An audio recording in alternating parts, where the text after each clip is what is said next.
El 4 de septiembre de 2014 el mundo perdió un gigante, Gustavo Cerati. El hombre que llevó a la música en español a otro nivel dejó de existir. Pero ¿qué fue lo que realmente lo mató? No solo estamos hablando de un infarto cerebral, sino de algo mucho más oscuro, algo que se gestó en las sombras antes de su caída. ¿Qué realmente pasó en los días previos al coma de Cerati? ¿Qué lo llevó a este estado irreversible del que nunca pudo salir? Las respuestas no son tan simples como parecen. Lo que vamos a ver hoy no es una historia bonita, es una historia de sufrimiento, de desesperación y de cosas que muchos prefieren olvidar. Pero si estás aquí, es porque sabes que hay algo más detrás de la muerte de Cerati. Vamos a desvelar los secretos que quedan en las sombras. Si te atreves a descubrir lo que otros callan, suscríbete al Mentalista, porque aquí las respuestas no siempre son lo que parecen.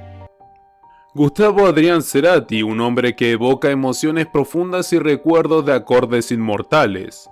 Músico, cantautor y productor argentino, Cerati no solo fue un referente del rock en Argentina, sino que junto a Soda Stereo, trascendió fronteras y épocas.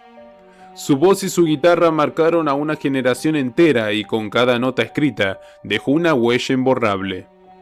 En la cúspide de su carrera, con miles de corazones latiendo al compás de su música, una de las voces más emblemáticas del rock en español resonó por última vez en un escenario. Aquella noche en Caracas fue su despedida definitiva, aunque nadie lo sabía en ese momento. La madrugada después de ese concierto marcó un punto sin retorno. Gustavo Cerati sufrió un colapso que lo sumió en un sueño profundo. Un letargo que duraría 4 largos años, hasta aquel fatídico 4 de septiembre de 2014. Hoy intentamos desentrañar los misterios y silencios que rodearon su partida, las sombras que aún permanecen sobre su vida y su adiós. El mundo aún se pregunta qué condujo realmente a Cerati a su trágico final. Las explicaciones oficiales y los rumores tejen una historia de incertidumbre, donde nadie puede asegurar con certeza lo que realmente ocurrió. Ya han pasado 9 largos años desde que Gustavo dejó este mundo, pero las incógnitas persisten. La causa de su coma y las razones de su partida aún resultan como un eco. Para entender lo que ocurrió, debemos remontarnos a sus raíces, al Gustavo de antaño, al joven que con guitarra en mano soñaba con cambiar el mundo. Pero antes de buscar respuestas vale la pena recordar sus primeros acordes, el inicio de un sueño que, con todas las grandes historias, comenzó de la manera más sencilla. Gustavo Cerati nació el 11 de agosto de 1959 en Barracas, Buenos Aires. Desde pequeño demostró inclinaciones artísticas. Le gustaba dibujar, armaba las historietas y con el tiempo encontró en la música su verdadera pasión. Fue su padre José quien le regaló su primera guitarra, una eléctrica marrón, en uno de sus viajes de trabajo. En su juventud, Gustavo formó 4 bandas distintas, explorando sonidos y experimentando con cada uno de ellos. En esos años de juventud tuvo 4 bandas, llegó a formar ETE, su primera banda, luego tocó en Koala, después en Savage y Vozarrón. Cerati llegó hasta dirigir el coro del Colegio Instituto San Roque, todo esto clave para lo que vendría luego. Con el tiempo, Gustavo integraría a varias bandas de juventud buscando en cada una de ellas su voz y estilo, influenciado por artistas como The Police, David Bowie y el inmortal Spinetta. El joven Cerati forjaba el camino que lo llevaría a la inmortalidad. En 1982, la casualidad y el destino hicieron que coincidiera con Héctor Santavocio en Punta del Este, Uruguay. Los dos compañeros en la carrera de publicidad encontraron en la música una conexión que pronto se convertiría en la chispa de Soda Stereo. Pero aún faltaba una pieza para completar el rompecabezas. Cerati y Bocio, quienes ya habían formado otros grupos previos con otros músicos, se integraron por entonces a un proyecto musical junto a un joven tecladista llamado Andrés Calamaro.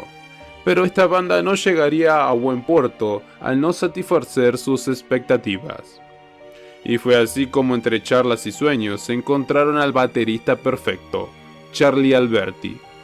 Juntos comenzaron a llamarse Los Estereotipos, aunque pronto cambiaron el nombre a algo eterno, Soda Stereo. El nombre Soda Stereo surgió de la intención de Gustavo Cerati Zeta Bosio de crear algo que sonara fresco, moderno y representara el espíritu pop rock de la época.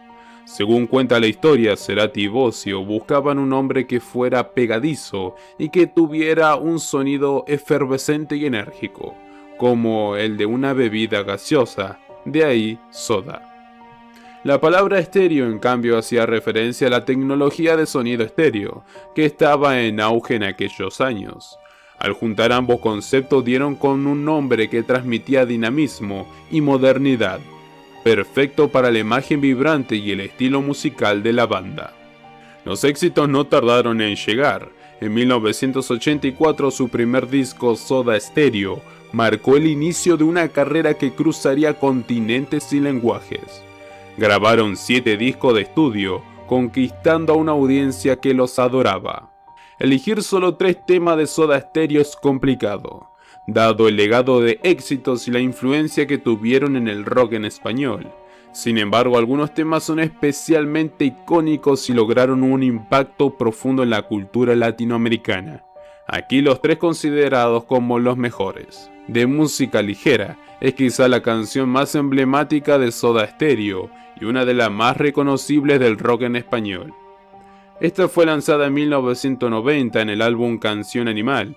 De música ligera se convirtió en el himno de despedida de la banda, y su energía y simplicidad lograron conectar con miles de fanáticos. La frase "gracias totales" que Cerati pronunció al final de su último concierto en 1997 se ha inmortalizado, y este tema sigue siendo una de las canciones más tocadas y queridas en conciertos de rock. En la ciudad de la furia, parte del álbum Doble Vida de 1988, En la ciudad de la furia, es uno de los temas más oscuros y profundos de Soda Stereo.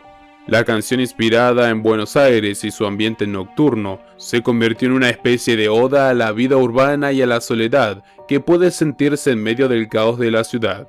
Cuando pase el temblor, del álbum Nada Personal, es un tema que fusiona el rock con sonidos andinos, una apuesta que rompió esquemas en la época. La canción cuenta una historia de esperanza en medio del caos y destacó por su originalidad y por su videoclip, grabado en las ruinas de Pucará, de Tilcara en Argentina. Este tema mostró la capacidad de Soda Stereo para innovar y arriesgarse, convirtiéndose en un clásico de su discografía. Estos 3 temas representan distintas facetas de Soda Stereo y muestran el alcance de su música, desde lo emotivo hasta lo experimental, haciendo de ellos una banda única y atemporal en la historia del rock en español. ¿Tú qué opinas? ¿Cuáles fueron los mejores temas de Soda Stereo? Lamentablemente todo tiene un fin. La separación de Soda Stereo en 1997 en cambio estuvo marcada por varios factores. Tras más de una década de éxito y giras extenuantes, los miembros de la banda comenzaron a sentir el desgaste emocional y físico de los años de trabajo sin parar. Además, las tensiones creativas entre Gustavo Cerati y Zeta Bosio fueron creciendo, ya que cada uno tenía visiones artísticas diferentes. Cerati deseaba explorar nuevos territorios musicales y lanzarse como solista, mientras que la presión de mantener el éxito de Soda también comenzó a pesarles. La ruptura fue anunciada por Cerati en marzo de 1997 y aunque fue una decisión difícil para todos, fue la conclusión de un proceso de agotamiento natural y divergencias creativas. Sin embargo, decidieron cerrar su historia con una última gira de despedida, que culminó el 20 de septiembre de ese mismo año, con un emotivo concierto en el estadio de River Plate, en Buenos Aires. Al final de ese último show, Cerati se despidió del público con la icónica frase, una expresión de gratitud que dejó en claro el enorme legado de Soda Stereo en el corazón de sus seguidores. Sin embargo, el tiempo y las diferencias personales finalmente los separaron en 1997. Cerati, en un emotivo concierto en el estadio de River Plate de Buenos Aires, se despidió con una frase que resonaría por siempre en nuestros corazones. Pero Gustavo no se detuvo. Su carrera en solitario lo llevó a explorar nuevos sonidos, a experimentar sin límites. Su álbum Bocanada en 1999 marcó un renacer musical. Aunque Soda Stereo se había separado, la magia de la banda nunca se apagó. Y en 2007 la esperanza de millones de fanáticos se cumplió con la gira de regreso titulada Me Verás Volver. Pero el final estaba cerca. El 15 de mayo de 2010, tras un concierto en Caracas, Gustavo sufrió un dolor intenso de cabeza.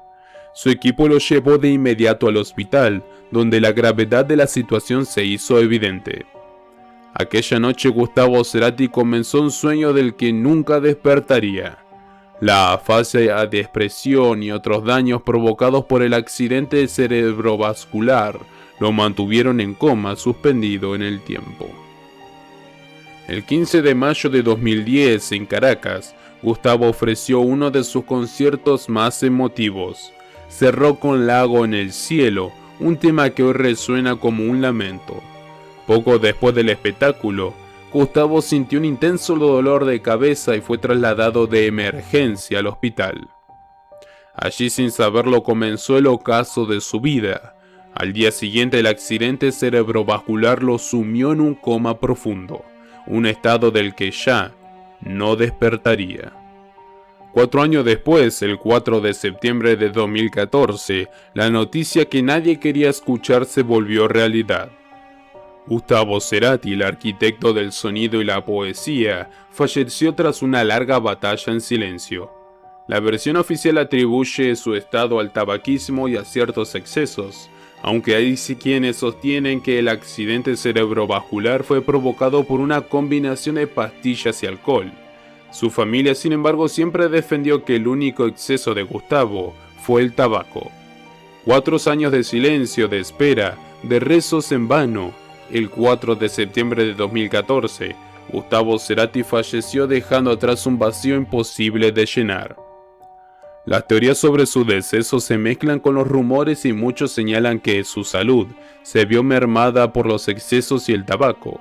Aunque sus seres queridos lo niegan, el único exceso de Gustavo fue el tabaco, afirmaron intentando mantener intacta la memoria del ídolo.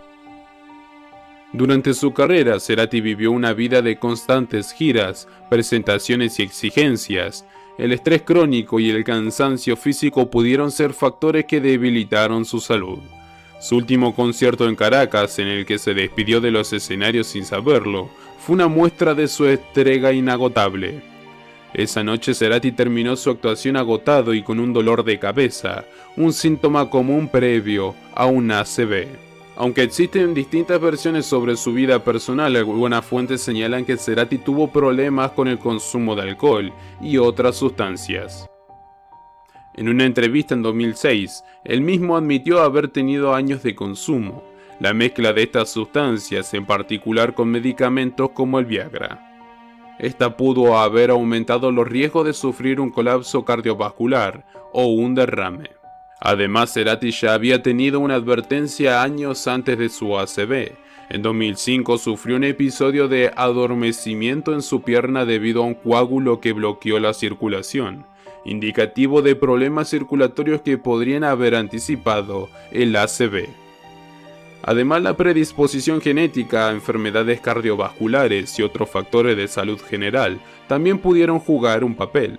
Aunque era un artista con gran vitalidad, el estilo de vida exigente y las posibles condiciones hereditarias lo hicieron más vulnerables a este tipo de eventos. Finalmente, tras permanecer en coma durante 4 años, Cerati falleció. Su cuerpo, debilitado por el tiempo prolongado en coma, no pudo resistir más. Argentina lloró su partida y durante 2 días, las banderas ondearon a media asta en honor al músico que había sido mucho más que una estrella de rock. Hoy, al recordar a Gustavo Cerati, resuena el eco de sus canciones, aunque ya no esté entre nosotros. Su legado sigue vibrando, acompañándonos con su música en este camino llamado vida.